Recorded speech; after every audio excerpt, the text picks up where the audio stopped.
Hello to any of you who are watching this broadcast later on. My name is Corey Leak, and I am a husband, a father, writer, singer, a podcaster, a speaker, and I host this Existential Sundays every Sunday. So if you're new, if this is your first time and you're watching this later, thank you for watching. If you are watching this later on YouTube or on Facebook and you would like to share it, you can wait to the end of it to make sure that this is something that you want to share with your friends. But if you don't ever have to ask my permission to do so, you can share it. Those of you who have been a part of these lives before, you know already that I would love for you to share this with as many people as you can. As you come into the broadcast, feel free to comment in the comment section. I'm not going to read the comments right now because I get distracted so easily. So as you're coming in, just comment, say hi, say where you're from. If I don't know you, or if I do know you, just say hello, good morning. I'd love to see you here. We'd love to see it. Love to see you. Thank you so much for joining this broadcast. I won't be very long today, and I mean that I mean that. And it's not like a preacher saying I won't be long. I don't plan on being very long today. There were a couple of conversations I've had over the last couple of weeks that kind of stuck with me, that were remarkable. And I wanted to talk about those things today. They're two separate conversations that I'm going to put together for the sake of this. So let me start by sharing with you something that I knew was a thing, but I didn't know how to name it. I didn't know what it was. I knew that this thing, that this was a part of our society and a part of the way that we handle issues and talk about things as people, but I didn't have wording for it. So I talked to my friend Kevin, and my friend Kevin introduced me to this idea called the Overton window. Now, many of you who are watching have heard of the Overton window. So you know exactly what I'm talking about, but I want to talk a little bit about the Overton window now and how the Overton window has shown up in another time in history that we see through Scripture, through the Hebrew Bible. Basically, long and short of the Overton window is it's a political idea that there is a window of topics, of things that are acceptable for a politician to talk about if they want to be reelected or to be elected. So there are issues that the public has a tolerance for you talking about that's not terribly polarizing. It's not detrimental to any of your efforts to stay in office or to get in office. And that's basically what the Overton window is. But the interesting thing about the Overton window is that it moves. It can move based upon the climate of the public, of people. So as an example, right now, what we're seeing happening in America is that there is a lot of demonstration and a lot of talk about Black Lives Mattering. So whereas 4 to 5 years ago, if you went to a church, if you were part of an organization, if you were a politician, to say Black Lives Matter was not in that Overton window, and it was something that would be detrimental to your efforts of being elected, reelected, whatever, having people stay at your church, you having the ability to keep your job. And we've noticed over the last several weeks that Overton window has moved. I've seen some white friends of mine come out and publicly say Black Lives Matter who would never have said it before. I have had people talking to me or asking me to talk to them about race who were telling me back in 2017 that I talked about race too much. I've had friends or seen friends share the all black, Blackout Tuesday and say that I stand with my Black and brown friends who unfriended me on social media years ago. What's changed? The Overton window's moved. The Overton window has moved in such a way that people feel like it's okay now to talk about stuff. If you have tuned into broadcast today of churches, if you're a person of faith who watches church services, most of those church services today have one of a couple of things. You've got a panel that includes 2 or 3 Black folks and a white male pastor. You have a white male pastor who is preaching about race, or you see a black face, not black face, hopefully. Dear God, I hope you don't see black face, but you see a black person standing on stage talking about race. Why all of a sudden? Why now? The Overton window has moved. We have seen the power of people. We've seen the power of demonstration and what that can do. Now, I want to share with you what the Overton window has to do with some ancient writings in scripture, and also, as the title of this broadcast suggests or says, where I hope we don't go from here. So there will be a lot of conversation about where we go from here. People will have ideas. People will have stories to tell. People will have testimonies. People will project where we go from here. I'm going to take the position of talking to you about where I hope we don't go from here. Now, if you've ever heard me speak about this before, if you've been a part of any of these lives, I've talked a lot about the Exodus story. If you want to see an in-depth look at how the Exodus story plays into America's conversation about race, my good friend Andre Henry actually has a series from years ago.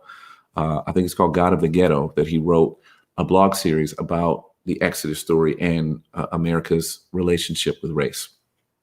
I am going to, from my own thoughts and ideas, share some things that I see in the Exodus story that seem very similar to America. Some of the things will be obvious to you, maybe some won't be. But we'll start first with Exodus chapter 1. In Exodus chapter 1, there's this story that begins with some of the most ominous words in all of the Bible. It is, there arose a Pharaoh who didn't know Joseph. There was a Pharaoh who did not know that Joseph came to Egypt and settled there, and that they had a good relationship between the Egyptians and the Jewish people. And this Pharaoh was intimidated by the Jews, was afraid of them, and so he decided to enslave them. So he decided, he literally said to whoever he was talking to that he was afraid that they would side with their enemies and that they would grow too powerful. And so he needed to keep them from getting powerful. So he made them slaves and oppressed them heavily. But what we find happen in this story, as we always find happening, is that despite Pharaoh's best efforts to oppress and stamp out this people, we find a divine energy that shows up in this group of people, and they wind up multiplying. Like what Pharaoh thought would like crush them wound up causing them to grow all the more. There's something in the divine nature of God that causes God to side with those who are oppressed. And you've probably heard some language and some conversation from people, and some of you maybe even have agreed with it and enjoyed it and thought it was great. Some middle ground talk when it comes to race and racism in America. Let me be very clear when I say this. There is no such thing. If you are a Christian, a person of faith, a person of moral character, and you think that there's a middle ground between oppressed and oppressors, you have not been paying attention to the divine at all. That has never been the way that the divine operates. So what we find happening in this story, in the Egyptians, the story of the Egyptians and the Jewish people and their oppression, you find this animation. And here's a similarity that I find in America. There are things that white folks used during chattel slavery and segregation to dehumanize Black folks, that Black folks have turned around and used as camaraderie and have used to strengthen the bonds between themselves. One of those things, and I'm not here to argue with you or debate about this, one of those things is the N-word, actually, is the fact that the N-word was used to dehumanize, to strip Black men and women of their dignity. And somehow through the years, whether you agree or don't agree, Black folks have found a way of using that word as camaraderie, as a strengthening of their bond and brotherhood towards one another. That's an example of something that oppressors mean to harm and hurt and crush, that the oppressed use with the divine spirit and energy of God, use to become even stronger. And so once in this going back to the story of the Egyptians and the Jewish people, Once Pharaoh started to see that his plan of oppression was not stamping the people out, he moved to murder and genocide. The story goes on that Pharaoh took all of the firstborn males and ordered that they be thrown into the Nile. This is America.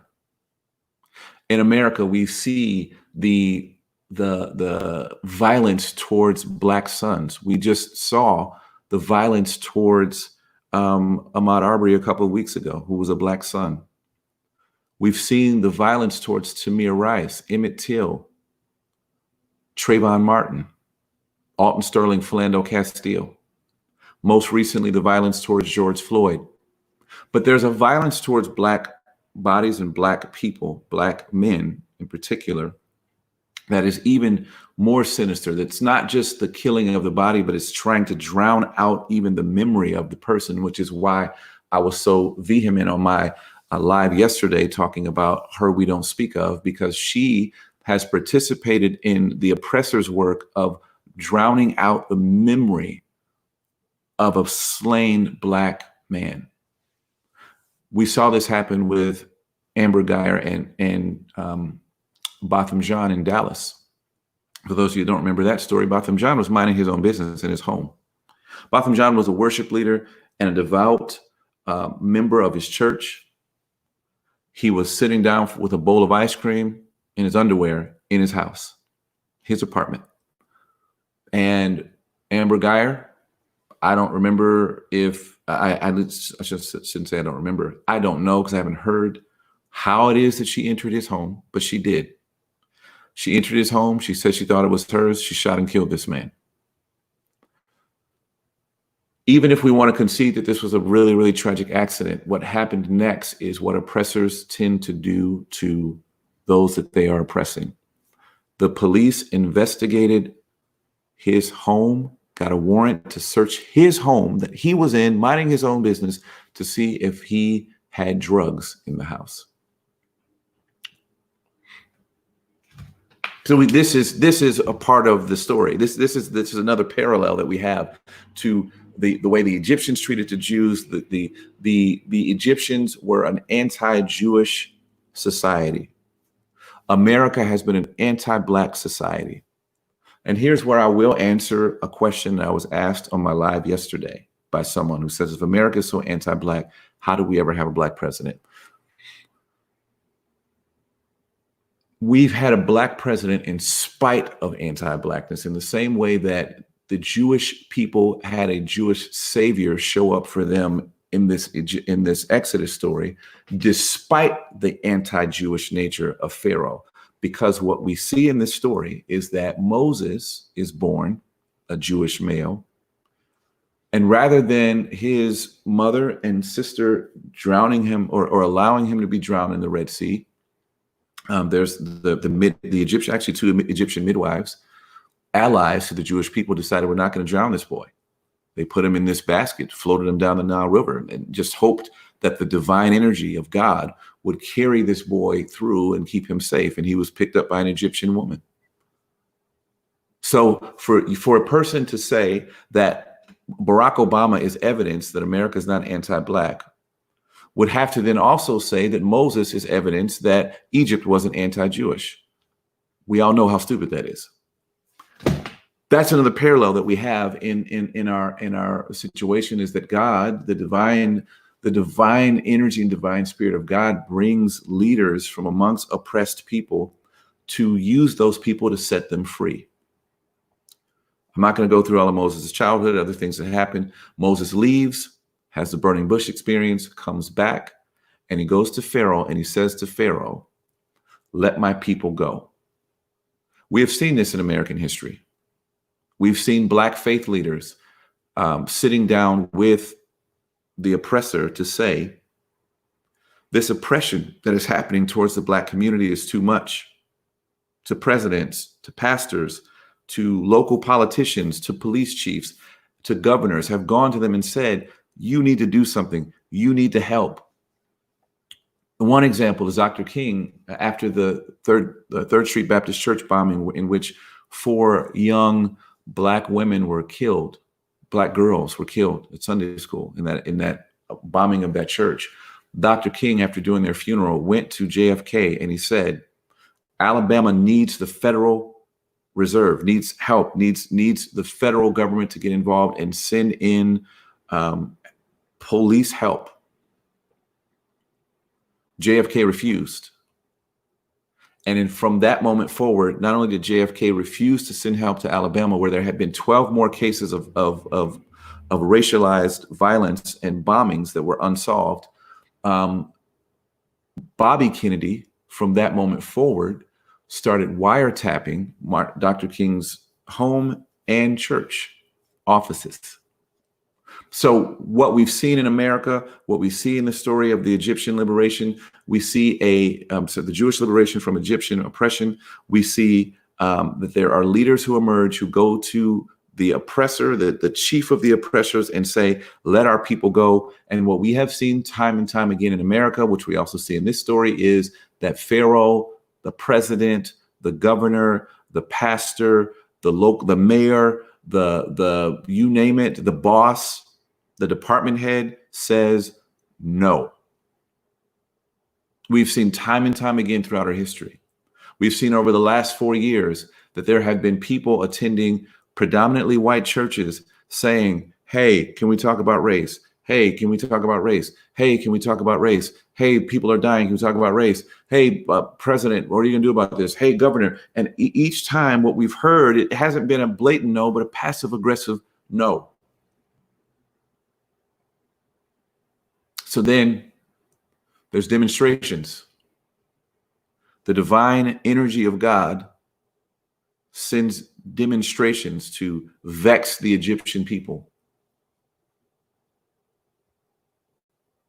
After each one of these demonstrations, Pharaoh continues to say no, until the last one is so pervasive, so emotionally taxing, such a great, powerful demonstration of the divine energy to liberate the oppressed, that the Overton window of the Egyptian people moves from no, we're not letting the people go, to please, would you leave? And so much so that the Egyptian people start to give gifts to the Jewish people so that they can leave.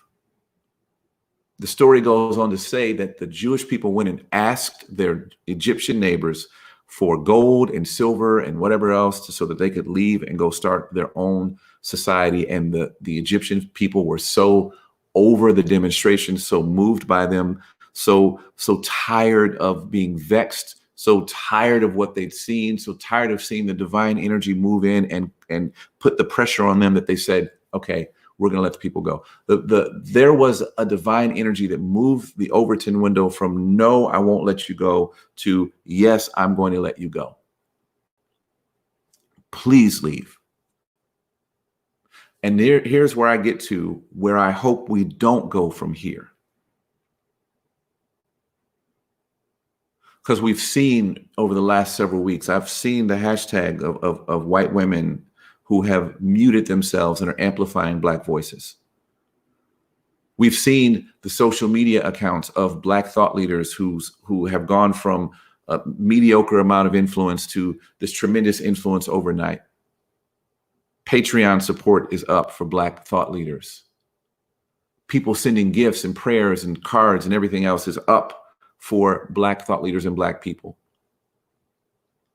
Again, the Overton windows move to where it's okay for churches all over. Right now, as I'm talking to you live, there are some pre-recorded messages of pastors and teachers who have talked about race for this weekend in that Overton window where it's okay to say Black Lives Matter. Where I hope we don't go from here is to the next thing that happens. After the Jewish people leave, Pharaoh realizes what he's done and decides to pursue them. This is what I told a friend of mine a couple of weeks ago. He said, how do you feel? He said, do you feel hopeful? He's like, man, what's going on? Everybody's talking about it. There's this person said something about it, and this person said something, and Joel Osteen was at a Black Lives Matter march, and this pastor was at a Black Lives Matter march, and the governor of this state, and blah, blah, blah, blah, blah, and all these things. Like, are you hopeful? And to be honest with all of you, I am a pretty hopeful person. I like to be positive, but I actually had to answer, no, I don't think so, because I feel like I've seen this story before. I feel like Pharaoh always chases down the people he has oppressed. The oppressor always pursues us, even after all of the demonstrations. So what I hope doesn't happen is what Pharaoh did. He decided that he was better at oppressing than at learning how to live in an egalitarian way without hierarchy. So he pursued the Jewish people to the Red Sea, chased them to the brink of extinction. I hope that all of the pastors, all of the leaders, all of the parents, all of the school teachers, the school boards, the principals, the department heads, the CEOs of large corporations, I hope that every one of you is listening. And I hope that every one of you does not return back to a place where you can no longer imagine a way of being that does not include the discrimination, the exploitation of Black people.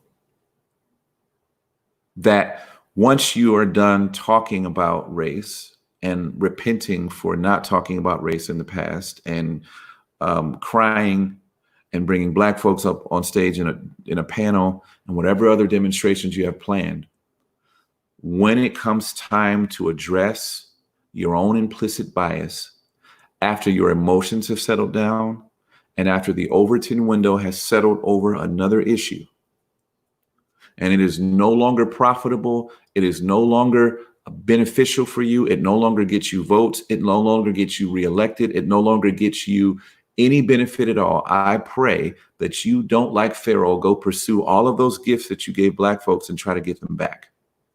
I hope that there are not strings attached to the gifts that you've given Black folks over the last several years, the monetary gifts, the gifts of your thoughts and prayers, the gifts of you giving them opportunities to speak and to share, the gift of listening and being empathetic. I hope that once the Overton window moves, that you don't pursue us to oppress us again,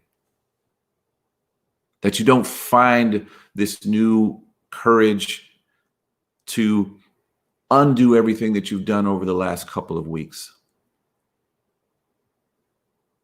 And for us as Black and brown folks and allies, what I hope doesn't happen to us is what happened to the Jewish people as they got out into the wilderness after the Egyptians were buried in the Red Sea, and they get out into the wilderness and they realize that for them also it's hard.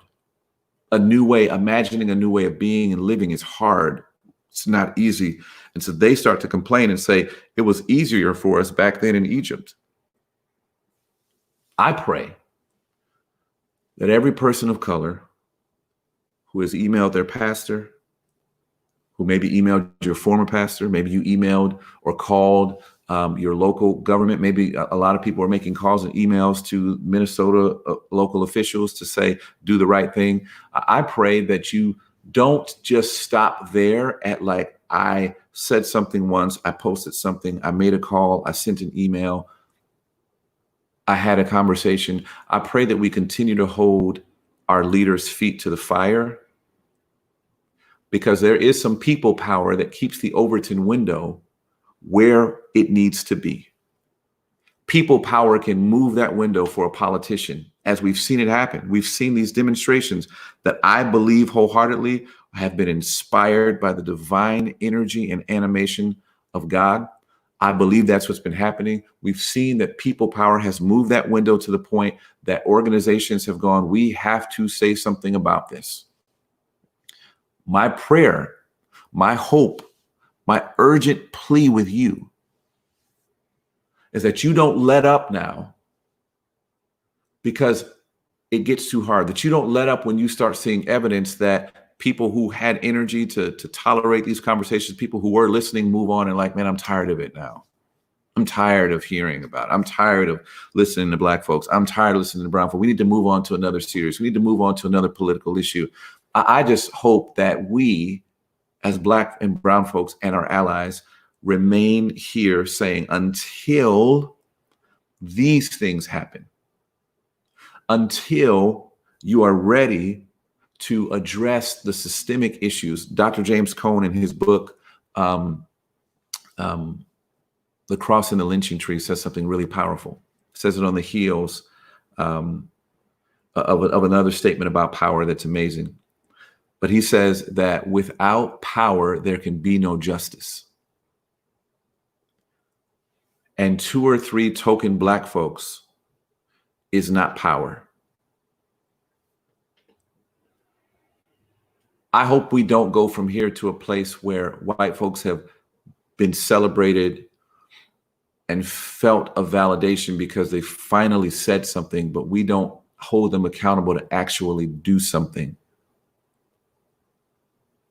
Let's look around at leadership all over. Let's look at the school boards. Let's look at the administrations of schools. Let's look at the staffs of churches and other faith organizations and nonprofits.